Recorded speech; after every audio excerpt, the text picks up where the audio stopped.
Dave, I know we've talked a lot about just Tyler Glasnow being the ace of his team, but when you see him go deep and go get into the seventh, get through seven, just how valuable is that, especially coming off of a young player who just now has had a big injury? It was huge for us, huge for Tyler. I'm not sure the last time he got through seven.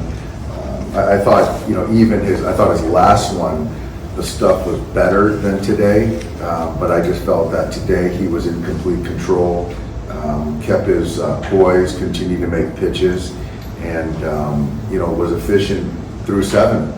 And even Bay getting a couple knocks off him and having to that was going to be his last hitter, and so to punch him out on that last breaking ball was huge.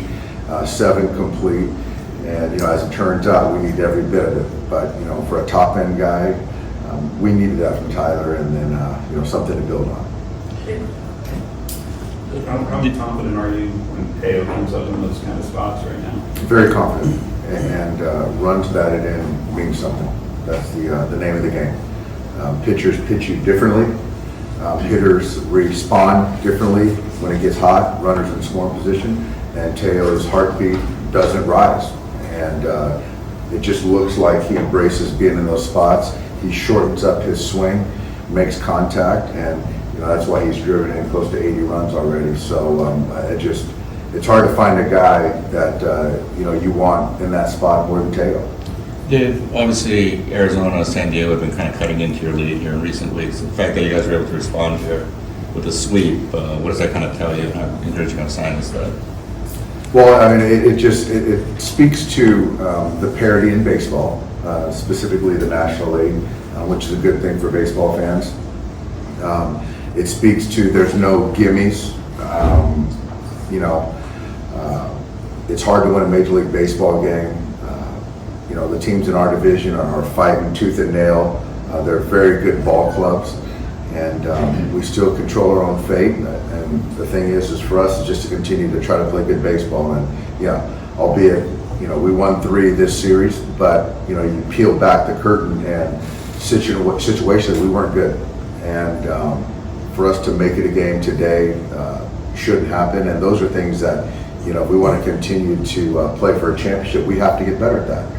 And our guys are aware of that, and now it's up to them to continue to be better in those spots. In recent years, we've kind of been used to watching you guys kind of run away with the division. Obviously, in your first few years, though, right, you guys were involved in a couple of close races. Do you see any, right, where you guys were able to win the division? Do you see any commonalities between the team now and maybe some of those early teams?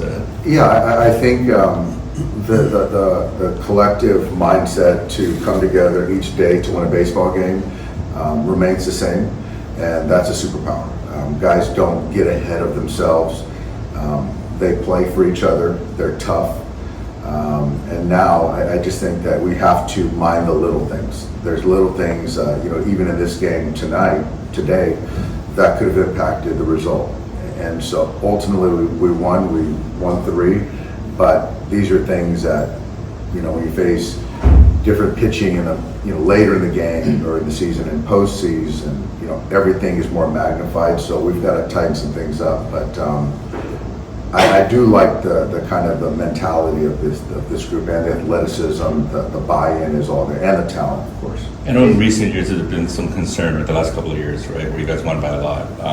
Kind of going into the playoffs, how to kind of generate that sense of urgency and stuff. I mean, I would imagine obviously you'd rather have a big lead and kind of cruise in, but given the circumstances, can this be beneficial? I think so, and I think in a vein of, things get overlooked and can be overlooked when you have a big lead, but when you're in a tight race, everything is important, and that kind of highlights things that you might not be as good at or you need to get better at.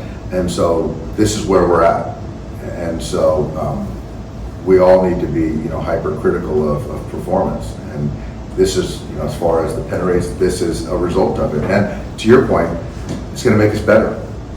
Has TJ been a whole different player since he started wearing the glasses?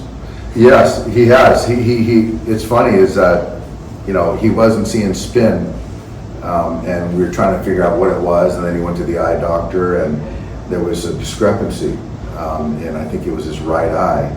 And so once he's put the glasses on, he's seen it a lot better, and you know, it actually coincides with him, in my opinion, you know, swinging the bat better, controlling the strike zone better, making better swing decisions, and you know, you're never going to question the heartbeat, the want to be the guy, but he was kind of, you know, just not in a position to really see the baseball. Much better now. How much has his play the last month kind of helped, especially kind of being able to lock down third with Muncy out? It's been huge. He's a dependable player. He's a baseball player, and then now I see him grinding versus right-handed pitching, and he's not just giving away in those spots, and he's fighting, he's spoiling pitches, and he's coming with big hits. So, you know, he's capable of that, and it is more taxing, I think, on him mentally, but we need it, and the defense has been very consistent. And so, yeah, you know, when Muntz gets back here, he gets back here, but I just know we wouldn't be in this position if it weren't for Kike. Dave, the next 20 games are all against teams with winning records, includes Milwaukee, Baltimore. Just given, you know, what you need about the team maybe not playing something the baseballs you like, going into this really difficult stretch, how do you kind of size everything up in a sense at all? Looking forward to it. I think that we're getting some guys back to health. We're going to play in a lot of close ball games to the point of guys, the teams we're playing against are playing for their lives as well. And so we've got to play good baseball. And if we do that, I really like our chances, and it makes life a lot easier on everyone. Did you get an update on Rip Bryant? Yeah, it was a UCL strain. And so I don't know which grade it is. It's just, you know, all I know is that this is going to be the season, like I said earlier, but it's a UCL strain. With the strain, do you need to have surgery, or that's only for? That, I don't know. I think that they're going to continue to kind of assess that. But yeah, so for me, I just know he's not going to be with us. And you know, as far as on the medical side going forward, I'm not sure.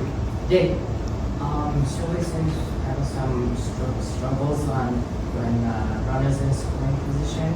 Any concerns? I think he's missing some pitches with runners in scoring position.